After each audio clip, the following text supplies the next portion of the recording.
Hello everybody, welcome to AccuReggie. We have a storm knocking on our door right now. It's a beauty. This is a nice looking storm with a classic comma structure. You can see heavy precipitation on the north side, the top of the comma, stretching from Detroit to Toronto to Rochester and then wrapping down into New England, and then the tail stretching all the way down to Georgia with rain. And this storm is a little different than the last one. I'm going to move over to the model. It's going to try to not be as pathetic as the last one, where it was snow and then snow that didn't accumulate and then just plain rain. And the problem that we're going to have with this storm is the same problem that we had with the last storm, and that is it's just not cold enough for snow. To get big snow in the big cities, you need to have the cold air in place. You need to have sub-freezing air in place, and we just don't have it. It's about 37 to 39 degrees in the Boston metro area right now. New York City's well above freezing, so they're going to get just about all rain. Philadelphia's all rain. We do not have cold air in place. You got to have the Arctic air in place. That is rule number one for big snow.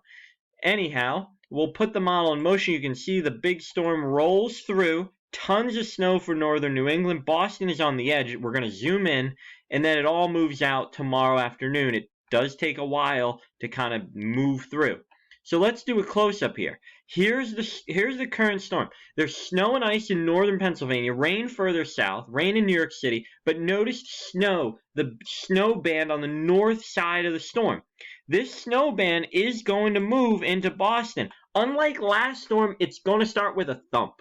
The front, it's the classic front end thump. The precipitation comes in and boom, boom, boom, boom, boom. It just starts dropping heavy snow almost immediately. So it'll start quickly, and that's the difference. Last storm, the precipitation was light. It was just a disaster. This one will at least have heavy precipitation up front. What happens though is when that precipitation gets heavier, it starts to get warmer. And that is because this low right here over Lake Erie transfers to right over New York City. Watch how it jumps. Boom.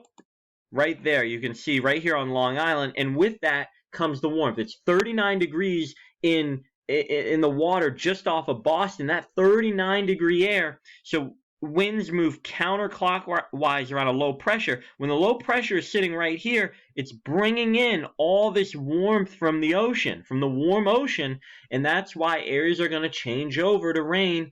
First, the purple here to ice, to sleet, and then to rain.